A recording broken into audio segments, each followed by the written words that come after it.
Има збор господин Макрадулијани, повелете. Благодарам, почитуван председателе, почитуван министер за здравство. Ја ценам вашата искреност и настапот кој што го имавте во однос на извинувањето за нервозата. Навистина, состојбите во здравството и се за нервоза. И ние секојдневно граѓаните што се среќаваме со тоа, така се чувствуваме. Кога бевте министер за образование, тогаш, нели, кога влеговте со проектот за Сорбона, нели, тогаш се појави едно име, министер Сорбона. Сега, каква е ситуацијата, ќе треба Луи Пастер да вика да избеснавме сите што да им здравството.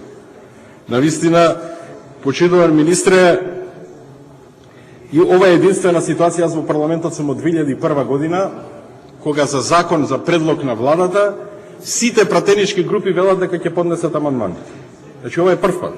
Значи, без разлика на опозицијата, од ВМРО ДПМН вчера, бидејќи ја водев седницата, знам, рекоа ќе поднесем амандмани, Дуи рече ќе поднесем амандмани, денеска и коалициониот партнер на ВМРО ДПМН и Демократскиот сојуз рече ќе поднесат амандмани.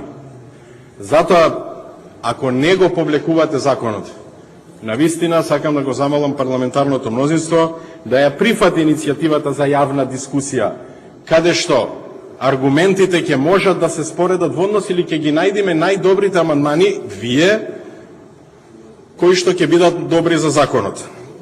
Јас од секојаш ги подсетувам пратениците, особено оние, не знам сега господин Шокаровски дали ќе ми ја третира, да ме го третира настапот као некомпетентен или компетентен, бидејќи лекарите сакаат да зборуваат само тие за оваа тема, ама господин Шокаровски за интегрираниот систем информатички, освен мене никој овде, значи не треба да зборува, така? Сега, бидејќи мојата дискусија не е копи-пейст, министре, јас ќе зборувам за неколку работи. Прво, мислам дека почетните услови или образложението што ви е дадено во законот ви е спремано за едно друго време. Јас навистина не знам зошто сте избрзале со овој предлог. Значи, во ова образложение, во воведот, се зборува за сите години, ама некако до 2011. Значи, фали 2012 сосема природно да ги имате проекциите, ако ова го сте го спремале. Навистина остана непознаница во јавноста зошто апансас го донесовте овој предлог на закон овде во собранието. Тоа е една работа. Значи, тој почетен услов е лош. И вториот почетен услов во членот 28 пишува, мислам дека е член 28, дека мрежата на установи се базира врз интегрираниот систем во здравството, кој што за жал го нема. Значи, јас таму каде што дам во јавното здравство, гледам дека нема интегриран систем во здравството. Јас не сакам сега да давам примери, зашто не знам оваа смиреност до која ќе ви траја да не направиме беља, после некои ни криви ни должни да отидат јаба на луѓето. Не се тие криви што нема интегриран систем во здравството. Да ве подсетам, уште во 2007 пресконференција во Министерството за здравство, информатичкиот систем, боледувањето ќе се исплаќале за 15 дена. Јас можам, знаете дека тоа не е вистина. Втора работа. Се сеќава, ова е стратегијата за развој на македонскиот интегриран здравствен систем. Последниот рок овде во роковите 2010 година и тоа го нема. Во 2009 година се сеќаваме во мај 2014 мај договор за изработка на софтвер за интегриран здравствен систем. Бујар Османи насмеан, дечково од Загреб насмеан, рок 24 месеци, тоа го нема. Каде се парите? Тоа внатрешна ревизија ќе се утврди и ќе се каже зошто на луѓе кои што во одредени места никако не им се вреднувал трудот, добиле таков скап тендер од граѓаните во Република Македонија да го изработуваат. Она што мене ми изгледа нелогично во целата оваа работа. Вие велите, уствари, директорката на фондот во саботното интервју вели, долговите се проблем на менаџерите, не фондот. Вие ем ги оставате менаџерите сега да стопанисуваат со парите на граѓаните, ем ги централизирате набавките.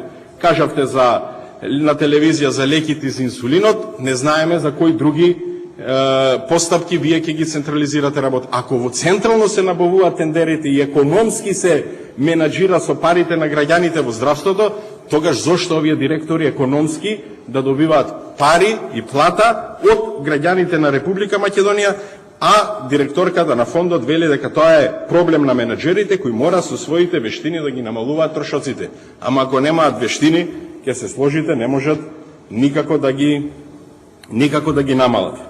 И затоа во Република Македонија ниеден закон не може да и ниеден министер не може да ја поправи ситуацијата, затоа што проблематиката во здравството е диктирана од премиерот Никола Груевски. И фино човекот некни на трибината во Крива Паланка или во Пробиштип, кај беше, си кажа: ние, наредени таму сите, директори на јавни предпријатија и тие горе, кој што треба за сите граѓани да бидат, вика, ние почнавме да ги обучуваме докторите, да ги контролираме и да ги казнуваме. И тоа е успех. Да ве подсетам, вие тогаш бевте, мислам, директор во јавното предпријатие за стамбен и деловен простор. Прв во кампањата Оскар на корупцијата избравте лекар. Прв упаднавте на еден од најреномираните лекари во Република Македонија. Во МРОДПМН, премиерот Груевски, директно удри врз еден од најпочитуваните во светски рамки лекари во Република Македонија.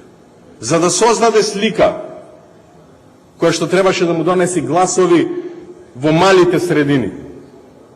Таму каде што митовите дека лекарите се вакви, професорите се вакви, функционираат. И јас апсолутно не можам да разберам, господин Шокаровски и Джолонга, да влегувате во оваа работа. Милес има друга стега што мора да го прави ова. Зошто влегувате во варијантата на премиерот Груевски дека шиканирањето на лекарите е добро и дека вие со гласањето на овој закон тоа треба да го оправдате? Пред 2 дена на трибина во Крива Паланка си ја кажа премиерот Груевски својата филозофија за здравството. Ќе ги казнуваме, ќе ги правиме, ќе ги онакваме. Ама зато најдобриот еден од фаворитите што ви е за градоначалник во Скопје, во една општина, не давал пари за придонеси, не плаќал, судот има донесена одлука да им се исплати парите и вие тие пари од 2007-2008 што не ги исплаќал, ги исплатил од буџетот на организацијата на јавната здравствена установа за 2010 година, што биле предвидени. Ама нема казни, тој уште директор, тој уште ви е фаворит за градоначалник и ништо, се си проаѓа. И затоа грешките и на лекарите може да се случат, никој тоа не го вели. Ама системот во кој што работат, условите во кои што работат, се такви на таа постојана пресија, стеги, контроли, па сега некои скриени пациенти. Мислам дека тоа нигде не води со ваков еден, со тоа мислам ни со интегриран систем не може да се направи и затоа навистина замолувам до парламентарното мнозинство да се прифати јавната дискусија и оние што знам дека ставовите ќе ги бранете до крај, да навистина се расчистат, а не тоа да се прави во една амандманска расправа на второто читање. И она што уште едно сакам да потврдам од политички аспект, Македонија се навикна за жал во овие од 2006 година, во овие 6 години, седма веќе од премиерот Груевски кога е на власт, да не се почитува институцијата Уставен суд. Значи за милион работи. Ние сме единствена земја каде што премиерот на една држава излегува на пресконференција и го критикува Уставниот суд. Уставниот суд кажа дека лекарите не се јавни службеници, не можат да бидат под капата на не само на Министерството за информатичко општество, туку и по целиот систем како што доаѓа. Вие сите услови ги имате како јавни службеници, само не пишува експлицитно дека не се јавни службеници. Не можете со непочитување на Уставот и со скриени членови тоа да го правите во еден системски закон како што го велите овој законот за здравствена заштита. И затоа многу пари кои што се отидени во дупка само за интегрираниот систем во здравството може да помогнат и да спасат многу пациенти во Република Македонија. Идејата на овој закон зашто брзате, мојата предпоставка, бидејќи не ја дознавме, е дека нема пари и дека е тропа фондот за здравство и не може да им врати на граѓаните тоа што како пари го вложиле во системот. Благодарам.